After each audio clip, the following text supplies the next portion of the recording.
So I don't, I don't always talk like throughout the week. Not as much as I would like to anyway, like while I'm shooting the vlog. Also, Callie is eating right there, so if you hear any chomping, I apologize. I think as I'm sitting and editing these videos, like I'm learning more about what I want to do and the things that I tend to do versus the things that I don't. Maybe the things that I need to focus on a little bit more, just creatively, like the things that I want to try. And so I guess this week's vlog was pretty short. And so I thought that I would just kind of like sit down and reflect on the week and talk a little bit about what we did. Again, it's just kind of like a different style. I don't know. I don't have to explain myself, you know? I feel like I do, but I don't. So it was a good week. It was a productive week. We started off by buying a ton of material for our next few projects. We're booked out for the next couple of months. And for me, like, once we have all of the materials that we need for a project, it already feels like it's underway. And so we bought up a ton of material for the next few so that we don't have to like make trips out in between them, which saves us a bit of time. And the truck bed was full. I would say we probably had at least 700 pounds worth of wood in our bed coming home that day. We bought a bunch of material, we came home, and then we actually had to find a place to put it. So we reorganized the garage a bit, because I feel like for us, while we're working on a project, naturally we accumulate a lot of scrap. And so when we're in the middle of a project, we just kind of like put it off to the side. And I think we've been working so much and like kind of tackling projects back to back.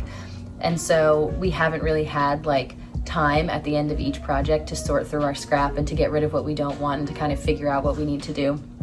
And for anyone who does something like this, you know how hard it is to get rid of your scrap material, because there's always the possibility that you might use it in the future. It might be exactly what you need.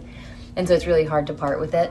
But with the amount of material that we had coming into the garage, it was necessary. It's always crazy though, I think, having your own business and kind of like wearing all of the hats and like seeing all the different sides of it, going and buying all of this material. It's such an ebb and a flow, you know, like you spend your money up front and it's like, oh my God, this is crazy. And now we have to work and do these projects and it all, you know, comes back and stuff. But it's 6 years in and it's still sometimes like when we have a cart full of stuff, I'm just like, this is gonna be a lot. And then had to go food shopping, which like, I hope you enjoy my little shop ride haul. Here you go. Hi. What'd you get? I got some tortilla chips. I was gonna get guac because we're almost out of guac, but they didn't have any. Got some greens, distilled white vinegar, an onion, body wash, everything seasoning, a pepper for the quinoa salad. All right. Some organic mayo for the pasta salad. Okay. And then some toothpaste. That's the haul. All for the whopping total. You wanna guess? $50. 43 bucks. Yep. Food shopping has gotten like so much more interesting for me as I've gotten older, because I used to be like such a picky eater. I didn't like any food, and I feel like as I've gotten older and started to like try new foods and like the foods that I've tried, it has made me more open to trying new foods, because there's, in my mind, a higher likelihood that I'm actually gonna like them. And so food shopping has been a lot of fun, and just like experimenting with different foods and trying to make new things. Even just being an adult, you know, I was never like taught how to make food when I was a kid. And so that was something that I had to learn how to do like on my own as an adult. And in the beginning it was very like, I didn't even know how to make like pasta or chicken or anything, you know, it was very basic. But since then, obviously, I've learned quite a bit and actually started to have some fun in the kitchen. So that was good. It's been pretty nice out this week, so I spent a lot of time outside with the dogs. I like to try myself to get outside and get a little bit of sun in the morning, and I like to be outside with them and just let them walk around and smell and kind of get their day off to a good start. And then we delivered this week also. So we got a bunch of material for our next projects, and then not too long after that, we got the current project that we're working on out the door, which was really great to clear up some space. I like static shots, if that makes sense. Like, I have a hard time walking and filming. I don't know why. There's something about the movement of it that just kind of like doesn't sit right with me, but I do feel like it's starting to limit me. And so that's something that I'm gonna like think about moving forward. And also on deliveries, like I've been trying, it's not that I've been trying, I guess I have been trying, but I don't always know how much of path to like incorporate into the vlog, especially on delivery days. Like, we're in the truck and then we're in someone's house, and like I don't always know how other people feel about me like setting up my phone and recording in their house.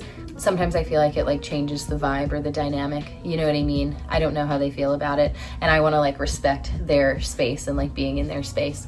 And so I don't typically film very much like on deliveries, but maybe I will a little bit more. I don't know, because it is a fun part of the process for us, you know. That's like when we finally get to see the finished piece in place where it's going to be in its home, and I feel like that would be a cool part of the process to share. Sometimes on delivery days, like after the delivery, Brandon and I are like treat ourselves to a little something, whether it's like an iced coffee or just a little bit of time outside. You know, it's like a little reward, like we did our job, and let's like take a breather for before we get on to the next one.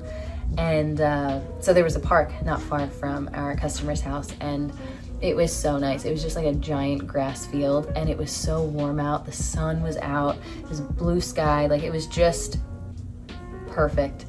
And so we just laid on the grass for a while and drank our iced coffee and talked about building a truck camper and all of the things that we want to do this upcoming year, which I'm really excited for.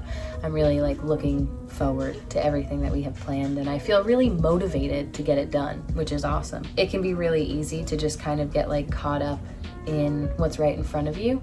And, you know, even as someone who is their own boss and makes their own schedule and things like that, I feel like on the surface there's a lot of freedom, but I think at the same time there's always that pull where it's like, oh, like let's just take this job, or this is a good opportunity, let's do this, let's just do one more this before we do that. And I think that, you know, Brandon and I both kind of feel like we are ready to take another road trip, build another truck camper, and dedicate some serious time and energy to individual creative pursuits. We're coming up on 6 years of Path, which is insane, and I'm super proud of it and super fortunate to be able to exercise my creativity as often as I do and to meet as many people as I have through this. But I think we're both kind of excited to dip our toes into something new. And for us, anytime we experience like a significant time of change in our lives, it always kind of leads us to the road. So that, I think, is what we have in store for the future. And yeah, like I said, we're really motivated to make it happen. So good week, looking forward to next week, and yeah, I'll see you then.